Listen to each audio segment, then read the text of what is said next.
大家好啊，歡迎收睇2026年1月21號嘅市況短評。咁今朝港股咧就都係比較拉鋸啦。咁其實港股已經連跌咗第四日啦。咁今朝咧就曾經出現過反彈嘅。咁啊雖然低開90點啦，咁但係之後咧見到曾經係有個反攻啦，一度到升過接近80點。咁而家錄影緊嘅時間咧11點42分啦，咁就其實咧，而家見到咧個市咧就即係跌翻，都係繼續偏淡，即係偏軟，咁啊接近40點啦。咁啊講翻今朝啦，其實你見到今朝啲股票就真係好個別發展啦。咁啊見到咧其實你見到恒生科技指數咧，其實今朝係升嘅。咁科技股咧，其實都好個別發展啦。你見到今朝而家呢刻啦，我見到阿里都仲升緊啦，騰訊就微跌。咁另外就啲中芯國際啊嗰啲就都係升緊嘅。咁啲半導體都係升緊啦。咁至於其他個別嘅板塊咧，今朝做得比較好就係啲機械人相關嘅概念股啦。咁其次咧就係機械同埋啲重型機械啦。咁今朝就係重汽啊，即係升翻上嚟啦。就應該冇記錯，好似即係重汽好似係破頂嘅，都唔係話事件。係重汽就破咗近期個頂位。咁但係其他個股咧就真係非常之個別發展得好緊要。咁所以咧。同埋今朝咧都冇乜特別 news，咁所以咧其實除咗你即係比較大啲嘅 news 係金價啦，咁升穿咗4800蚊美金啦，咁結果就繼續進一步帶動住啲資源類股份啦，尤其是金礦股啦。今日見到今朝咧，如果大家喺個系統入邊咧，應該見到咧都係升得比較特別多嘅板塊咧，其實都係主要係啲資源類嘅，即係金屬股份啦。咁即係我所講嘅資源類股啦。咁而其他咧，其實就真係好睇你自己揸緊啲乜啦。咁如果你揸緊啲機械人概念啦、黃金相關概念啦，或者啲個別嘅工業股啦，見到喺群組入邊好多人都有留意嘅建滔同埋建滔積層板同埋建滔股份啦，其實呢啲都做得叫比較好啦。但係你話係咪真係好多人升咧？其實就都唔算係啦，因為如果睇翻今朝嗰個嘅即係升跌比例嘅話咧，其實今朝咧就都唔夠40成股份係升嘅。咁所以你見到其實就升嘅股份都唔多。咁再講翻嗰個恆指先啦。咁你見到今朝嘅恆指咧，就其實就冇穿琴日個低位嘅。咁就喺琴日個足身嘅範圍之內啦。咁所以你見到咧，初步可能暫時就可能有機會見到一個底啦，即係喘定啦。但係方向都唔係好明朗，因為其實我今朝喺個大市通訊度講過啦，覺得即係呢段時間一來就每日都勁多新股啦，咁抽走咗部分資金啦。另外一部分咧，另外一個原因就係你見到其實啲板塊嗰個嘅，即係成個市場嘅風險位啊，其實就好似係減弱緊咯，而唔係進一步提升緊。咁所以咧，其實雖然你見到以指數嚟睇咧，其實好似就有啲喘定啦，但係係咪真係即係能夠守住嘅話咧？其實我自己都係覺得一半一半嘅啫。咁就好似我琴日所講啦，即係好啲嘅情況嘅話咧，就即係如果用翻個黃金分佈咧，即係亦都係大概呢度嘅，即係如果分開上下兩層嘅話咧，最好嘅情況就當然有一重挑戰完喺上邊嗰層行啦。咁如果壞啲嘅情況就大家知道，我琴日都講過啦，跌翻落去下低嗰層啦，咁跟住先再衝過啦。咁而家個問題就係究竟佢係能夠喺上邊嗰層整固啊，跟住再升啊，定還是係要即係一嚟就探到個底咧？咁當然呢個就我就冇水晶球啦，咁知識有限，就估唔到究竟係咪真係會沉得咁深啊。咁所以咧就指數嚟講咧，我覺得就暫時就比較難睇咯。咁如果用翻我哋琴日講嗰樣嘢咧，即係隻牛熊街貨嘅話咧，你見到咧，似乎咧啲人就係繼續加，即係似乎就冇乜人加太多嘅熊證嘅。咁睇下，但係牛證咧就似乎係都有啲人係誒繼續放喺200點附近之內有啲牛證啦。咁所以咧，似乎咧誒睇下會唔會有機會嘅繼續殺落去啦。咁當然即係亦都唔排除就係過咗今日，即係如果全日都係牛皮市嘅話咧，咁都唔排除就即係啲牛證就走晒咁樣。好似我所講啦，只要全部都係零嘅話咧，咁就可能有機會真係全力啦。全力咗之後咧，就再睇下會唔會有個揮避啦。因為即係通常啲人撤退晒就咁即係冇咗啲衍生工具嘅阻攔之後咧，咁其實可能就會行到個方向出嚟咯。咁因為即係其實衍生工具好多時都係加速個方向咯，就唔係製造個方向。咁衍生工具睇唔到方向嘅時候咧，咁就可能先係出一個方向嘅時候。咁呢個就再觀察一下咯。咁而睇埋指寬嘅話咧，即係尤其是短線指寬啦。咁去到其實今次咧就比上一次弱嘅，因為你見到咧上一次咧都去到個阻力接近，去到阻力區啦，或者接近阻力區咧先掉頭嘅。今次咧其實你見到去到60零咧就已經係掉頭咁啊整固緊。咁希望嚟緊呢幾日咧就能夠定得住啦，咁啊再衝過啦。咁反之嘅話，如果你見到嚟緊個短線指標再加速向下嘅話咧，咁啊大家要小心啲。咁就即係有機會頭先我講嗰樣嘢，就係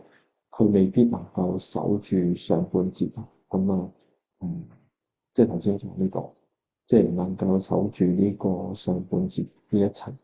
咁如果我哋見到短線指標加速向下嘅話，咁就小心啲，會有機會大跑指數落去，可能係一個預言啦。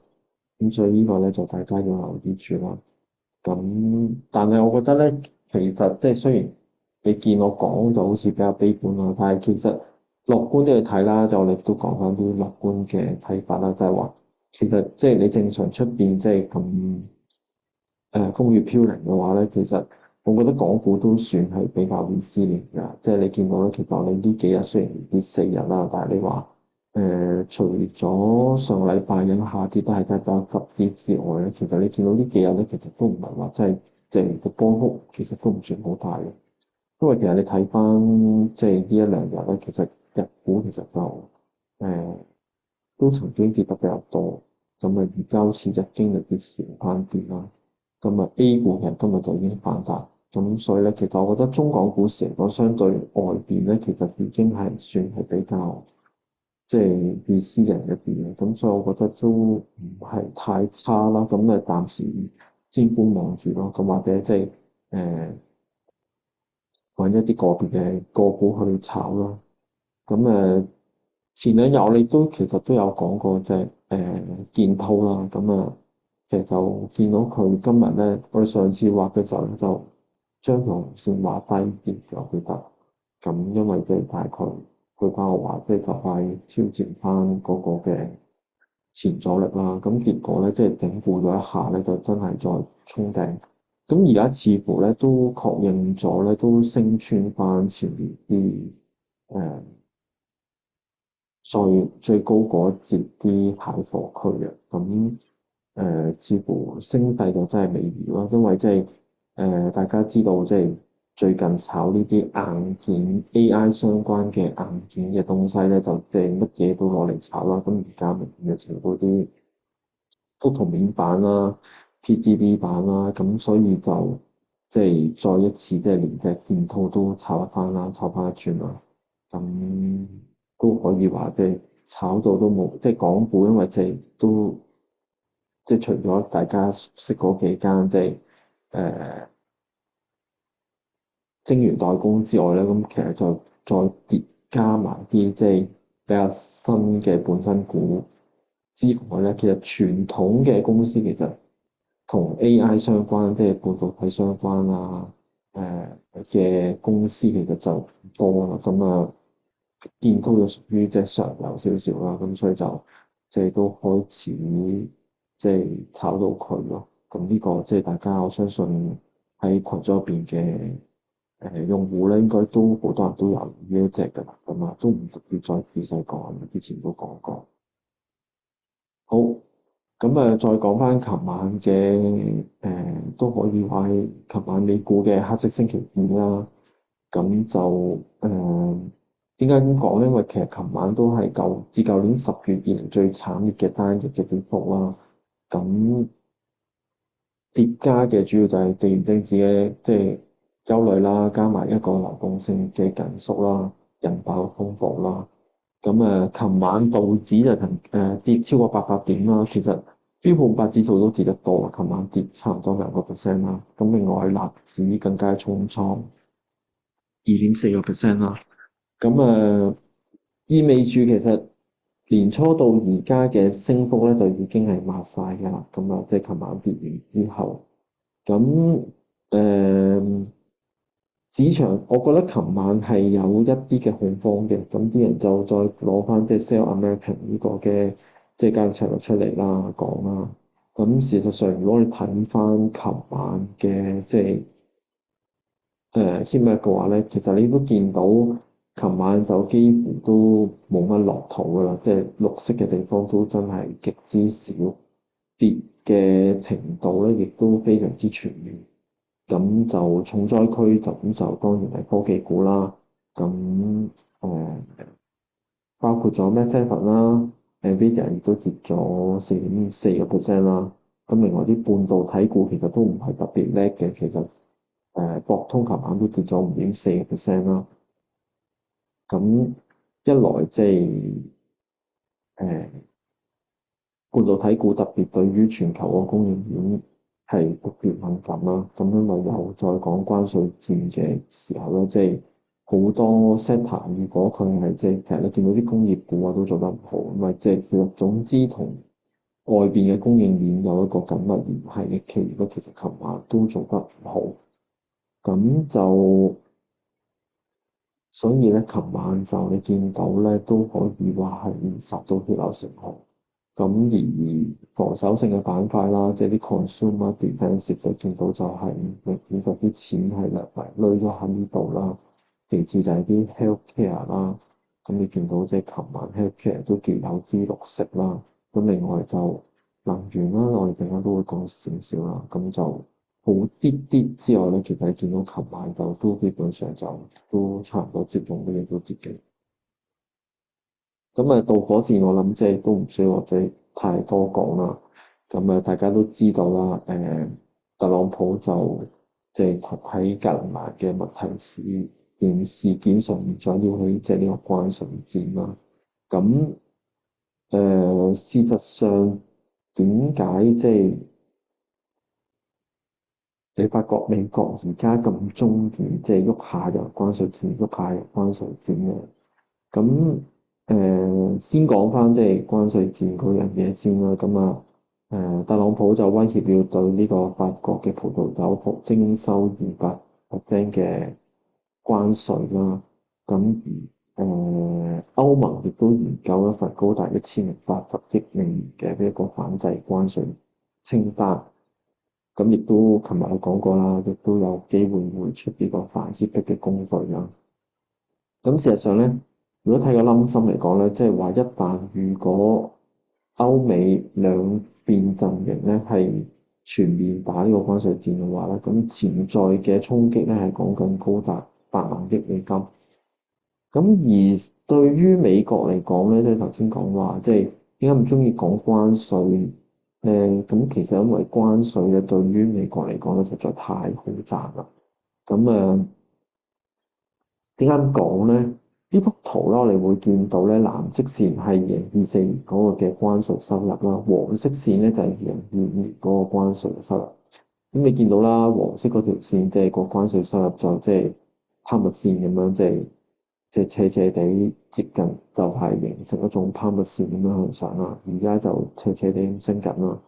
咁啊，事實上咧，我哋睇翻2025年嗰個關稅收入，佢打破歷史紀錄，去到2640億。咁按年增長咧係超過兩倍。咁啊，單喺12月咧，就比一年前咧嘅關稅收入多咗210億。咁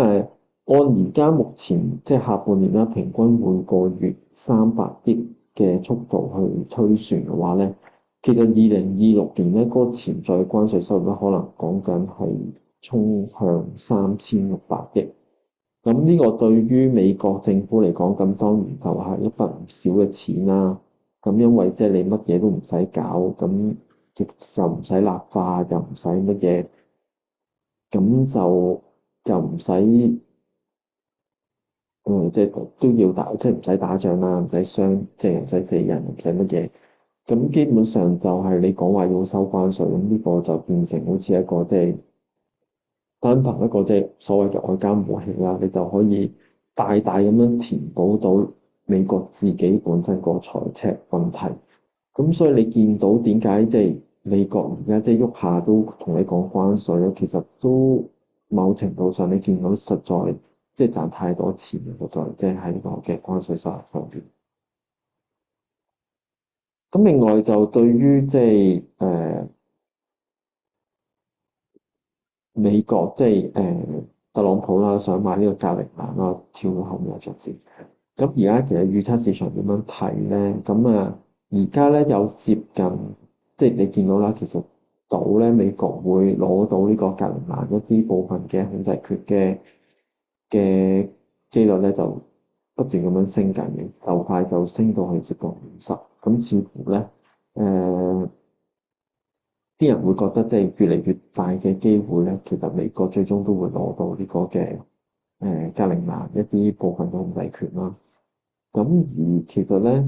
啲人即係當然啦，對於美國嚟講攞到當然係好啦，但係起碼短時間之內咧，其實而家一刻咧，起碼就加劇咗成個北極圈個政治嘅緊張啦。實際上咧，你見到咧，喺琴晚大跌市之前咧，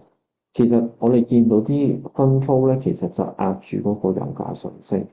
咁睇翻截至到去上個禮拜啦，其實咧布蘭特原油咧嘅一啲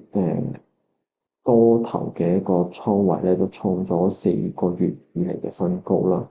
咁雖然琴晚個油價係跟隨翻個市場回調啦，但係你見到咧個底層資金咧，其實就流向呢啲咁嘅原油期貨度。咁啲人都係賭咧，其實嗰個地緣政治啦，包括伊朗個局勢啦，可能有機會最終中斷嗰個供應，咁所以到個油價飆升，咁所以你見到咧啲人 long 嗰個嘅布蘭特嗰個嘅 position 咧，其實我見到咧就喺好短時間之內就加好多。所以咧如果大家睇翻琴晚咧，其實整體個避險資產類咧都係繼續係受到追捧啦，黃金白銀繼續不斷改寫個歷史新高啦。咁而同一時間，你見到股債、比特幣所有風險資產都係跌緊，咁明顯即係都係講緊嘅市場係尋求一個安全嘅類別咯，資產類別咯，對於我哋嚟講啦。咁同一時間啦，即係如果你放眼翻即係成個亞洲啦，另外一個問題咧，我覺得即係琴晚觸發美股跌咧，就可能係亦都係嚟自日本啦。咁大家知道日本嘅政壇就發生咗劇變啦。咁高市早苗咁就宣布即係解散國會啦。咁恃住而家自己公民黨啦，咁希望喺2月8號舉行嘅大選入邊咧，重新當選啦。咁就肯定佢上任以嚟嘅政策啦。咁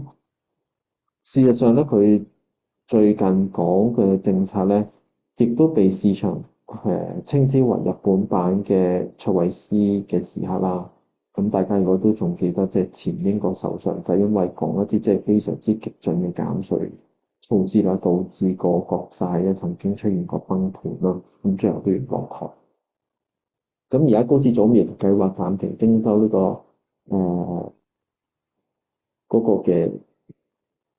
消費稅啦，好似係食品嘅消費稅2年啦。咁預計咧每年增加316億美金嘅一個財政缺口。咁亦都可以話啦，根本亦都冇咩其他開源嘅計劃。咁所以其實繼續一個不負責任嘅財政政策咧，其實亦都嚇到啲人，或者令到啲人繼續打到個 yen 係繼續係會跌啦。咁所以你見到咧，呢幅圖啦，啲 hedge fund 即係啲對沖基金啦，就繼續係瘋狂咁樣即係做淡嗰個嘅日元啦。咁見到上高幅圖啦，就係嗰個嘅日元個淡倉啦。咁就去到呢個嘅2015年以嚟最大嘅單週嘅誒 short 投資場嘅幅度。咁而且你見到個日元匯率咧已經逼近160大關。咁而同一時間就我哋見到日元個債息亦都瘋狂咁樣飆升啦，主要就係因為日本嘅國債被拋售，咁而令到啲人咧就會吸引翻個日本嘅資金回流翻國內，咁導致翻其實日本自己啲人做 carry trade 嗰啲就可能會拋翻手頭上嗰啲美國嘅國債咯。咁所以你見到點解琴晚美國個10年期國債收益率咧，其實就已經衝到上去4.35樓上，咁直逼呢個4月嘅高位啦。咁喺無風險利率調升之下咧，其實就俾咗科技股或者啲增長股一個好大嘅殺估值嘅壓力啦。咁所以就琴晚點解我哋見到美國嘅再一次股債雙殺？咁呢個就都係其中一個即係大家要注意嘅一個原因。咁如果你睇翻琴晚慘烈嘅情況咧，就琴晚拉勻啦，標普即係以標普500啦、長債 TLT 啦，甚至加埋 IBIT 啦，咁加埋嗰個平均嗰個嘅 daily change 啦，咁你見到咧，其實已經係去即係琴晚嘅跌幅啦，平均跌幅咧已經係差唔多直逼舊年4月即係對等關稅公佈以嚟嗰下嘅同步嘅大跌嘅情況。咁所以琴晚都係好明顯見到嗰個流動性係俾呢個恐慌情緒出現一個嘅抽離啦。咁事實上睇翻，即係美國即係暫時就減到息啦，而家估計市場預期跟住都係繼續按兵不動啦。咁喺依然係相對一個高利率嘅環境之下咧，其實除咗打擊咗股市之外咧，亦都對美國實體經濟造成影響，尤其是房地產市場。咁見到咧呢幅圖啦，可以見到啦，藍色線咧代表美國嗰啲即係房地產市場入邊一啲活躍嘅賣家啦，紅色線就代表活躍嘅買家啦。咁你可以見到咧，兩條線都係極其向下啦，就係同一時間咧，兩者嘅缺口咧創咗有統計以嚟最大嘅紀錄。咁點解咧？咁咪房地產即係美國嘅房地產可以話進入一個流動性嘅枯竭咯。咁買家因為即係高利率，即係按揭利率太高啦，就買唔起，所以退場。咁買家又唔願意低價拋售，咁結果就造成個成交量大量即係萎縮。咁呢個就對於其他相關嘅即係家電又好、裝修又好、銀行貸款等等一系列嘅產業都受到打擊啦。咁如果大家都仲記得嘅時候咧，其實1月頭就特朗普咧就曾經咧拋出一個政策想法啦，就話要求咧呢個嘅喺聯邦住房金融局監管下面兩間即係房利美同房地美咧，就要入場購買2000億美元嘅按揭貸款債券。咁個原理咧，主要就係因為聯儲局減息個速度太慢，咁所以咧就不如由政府控制嘅機構咧直接入場就買啲按揭債券，咁啊人為咁樣壓低個房貸利率，咁試圖咧恢復翻買樓嗰個嘅可負擔性。咁所以你見到咧，其實美國嘅經濟，你話雖然唔係太差，但係其實亦都係一個問題，就係你見到其實實體經濟都係有啲問題，都係要去到政府去干預嗰個程度。咁但係另一方面，我哋見到咧一啲低壓啲嘅消費咧，即係譬如信用卡消費啦。都見到咧，喺今年去到1月10號為止啦，睇翻美銀個數據咧，個消費支出咧其實係年增4.6%。不過咧，大家都要留意翻，舊年去年同期呢個時候咧係美國係有暴風雪嘅，咁所以咧其實就有少少 distort 咗啲數據。我哋見到娛樂啦、網購嗰啲增長就有超過1成啦，雖然表面上係比較強勁啦，但係呢個可能係有啲水分咯。咁另外，即係琴晚一個比較重要啲嘅重頭戲啦，就係業績重頭戲就係串流巨頭啦，Netflix 啦，公布咗業績啦。不過盤後其實個股價再跌咗4%嘅，咁啊都係有少少都係即係好消息都繼續出貨啦。咁啊睇翻 Netflix 個用戶就大家喺圖中可以見到啦，呢個佢個 subscription 嗰個嘅 number 啦，誒、喺2025年全年咧增長咗8%啦，咁而家嘅總訂閱用戶咧就去到3.22億。咁雖然訂閱用戶創新高啦，咁但係點解仲係估計要跌咧？首先咧就係個成本激增啦，咁公司承認咗咧為咗維持競爭力啦，2026年嗰個嘅節目製支出咧會增加10%。咁另外就大家知道啦，咁佢而家就繼續係地推進緊嗰個華納兄弟嘅一個收購啦。咁所以咧 Netflix 喺呢段時間咧就暫停咗個股票回購，咁所以就你會見到咧而家就少咗一度 buyback 嘅力量去托翻住個股價。咁事實上即係大家都即係美股市場大家都會知道啦，即係回購係推升股價一個好重要嘅利好嘅因素啦，咁而家冇咗嘅話，對於 Netflix 嚟講就係一個比較大嘅利空。咁另外啦，對於2026年第一季度嗰個嘅guidance其實都比市場預期為之保守。咁而家 Netflix 預計第一季嗰個每股盈利就0.76美元啦，咁其實低過市場預期嘅0.82美元。咁暫時似乎咧都市場對於呢個燒錢換增長呢種模式咧都仲係比較難受。咁另外，琴晚你講即係琴晚頭先我哋講過啦，琴晚半導體股咧就有個分化啦。咁我哋見到即係琴晚 Nvidia 就跌4.3%啦，台積電都跌咗4%啦。但係咧又其實有啲股係持續紅緊嘅，譬如包括咗 Micron 啦、Intel 啦，同埋 GlobalFoundries 啦。咁點解呢幾間公司就會升咧？咁某程度上就代表咗，即係呢三間公司其實都代表咗美國本土製造嘅一個代表性嘅人，即係標的啦。咁每次即係大家都擔心會唔會見嘅時候咧，咁啲資金就會用翻去一啲符合美國優先政策嘅一個避風港嘅股份做啦。咁另外即係再講翻嗰個嘅貿易戰嘅方面啦。咁歐盟雖然提出呢個反制啦，即係啲人就會擔心，即係會唔會重創美國啦？咁但係其實歐盟係咪真係有咁大嘅 bargaining power 去反制美國咧？咁首先我哋睇下咯，我哋經常講咧就係歐盟對美國咧其實係有個順差嘅。咁但係咧呢個係講貨物層面，即係講緊啲汽車啊、酒啊嗰類。但係其實喺服務貿易方面咧，即係嗰條即係呢個咧就係貿易而家畫面見到嗰個咧係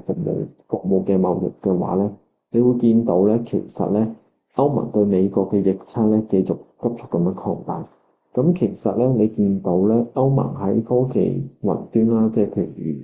如Microsoft 啊、AWS 啊等等啦，或者啲數位服務 Google 啊、Meta 咁樣啦，咁或者啲高端嘅金融服務啦，其實對美國嘅依賴越嚟越高咯。咁所以點解特朗普有一個好強嘅底氣就係話，如果貿易戰展開嘅話咧，咁其實對於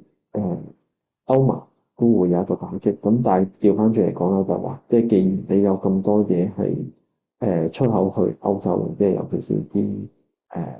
科技上嘅東西，咁呢個咧就歐盟亦都可以即係帶入去集管啦。咁但係即係兩題啦，即係講你覺得係美國卡住歐盟嘅脖子啊，即係個頸啊，定還卡住個頸啊，定還是即係歐盟其實都好依賴呢方面科技靠美國咁樣咯。咁所以咧，其實你見到咧，而家當前嘅邏輯就主要就係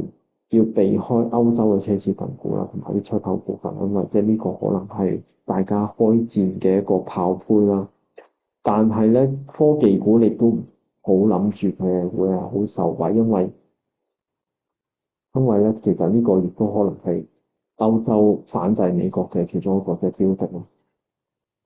咁所以咧，其實結論嚟講啦，即係美國而家即係對關稅嘅依賴，即係可以話係上癮啦。咁可能嚟緊都係貿易戰都會係嚟緊嘅一個新常態啦。咁另外我哋要留意住日本嗰個問題啦，同埋美國嗰個房地產市場啦。咁呢個都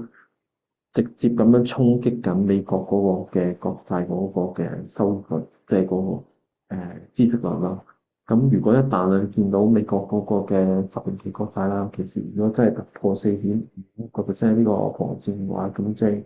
大家都非常之小心。你琴日都講過，即係要小心嗰個嘅債市嘅波動啊。咁其實果然就琴晚就真係出現咗個強勁嘅飆升。咁另外即係而家選股邏輯，大家都要即係小心啲啦。尤其是即係同嗰啲全球供應鏈相關公司都係特別麻煩一啲。咁啊，最好都係睇住嗰啲即係美國本土啊、美國優先啊，甚至乎一啲防禦性嘅資產類別咯。好，咁今日嘅節目短評我哋就先講到呢度啦。咁我哋聽日再見。